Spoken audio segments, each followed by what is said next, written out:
যোৱাকালি দুপৰীয়া মই আমাৰ খুৰীৰ ঘৰৰ বাহনিত গৈ আছিলোঁ। গৈ থাকোঁতে শ্বৰীফ কেৰাণীয়ে পাছফালে মই আধা ৰাস্তা যাওঁতে সি পাছফালে মোৰ পিনে যে গৈছে মই দেখা নাই। পাছফালে গৈ পেলাই মোক সাৱটি ধৰিছে। ধৰি পেলাই মোৰ লগত বহুত বেয়াভাৱে বহুত কিবা কৰিব বিচাৰিছিলে। মোৰ কাপোৰ ছিঙিছে। তেতিয়া মই চিঞৰ মাৰিছিলোঁ যে তেতিয়া মোৰ খুৰী দৌৰি আহিছিলে। খুৰী দৌৰি আহোঁতে সি পলাবলৈ চেষ্টা কৰিছে।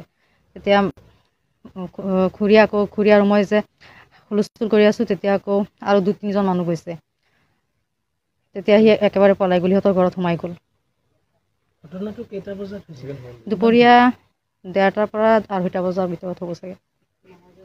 নামাজৰ সময় আছিলে, দুপৰীয়া নামাজৰ সময় আছিলে নেকি। আইডিয়া হ'ব আৰু মই একুৰেটটো ক'ব নোৱাৰিম। দুপৰীয়া টাইমত আৰক্ষীক জনাইছোঁ। পিছত আৰক্ষীয়ে গ্ৰেপ্তাৰ কৰিলে, এৰেষ্ট কৰি নিলে। এতিয়া থানাতে আছে। কি নাম? শ্বৰীফুদ্দিন আহমেদ। তেখেতৰ ঘৰ ক'ত চিনি পালে?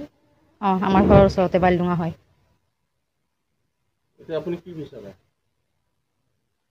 এতিয়া ন্যায়টো বিচাৰোঁ।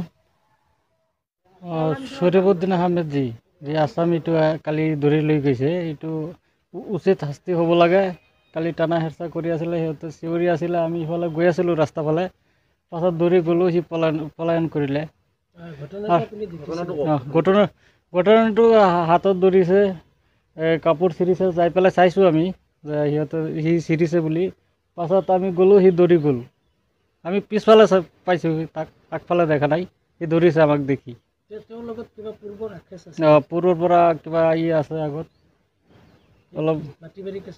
নাই, এনেই ইহঁতৰ বদনাম দিব বুলি কৈ আছে। আজি প্ৰায় 4-5 মাহ আগৰ পৰা কৈ আছে, সিহঁতে বদনাম দিব বুলি কৈ আছে যে আমাৰ মাইকীটোৰো বদনাম হৈছে, সিহঁতৰ মাইকীটোৰো বদনাম কৰিম বুলি। কালি চান্স পাইছে, চান্স পাই ই কৰিলে এইটো কামটো। কেৰাণী হাই স্কুলৰ, এই বালিডুংগা হাই স্কুলৰ। এই কেৰাণী হাই স্কুলতো বহুত প্ৰব্লেম আছে।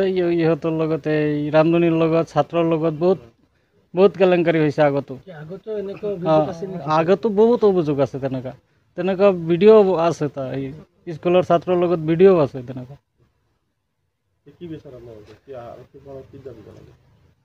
আৰু আৰক্ষী প্ৰশাসনক মই জনাইছোঁ যে উচিত শাস্তি লাগে দোষীক।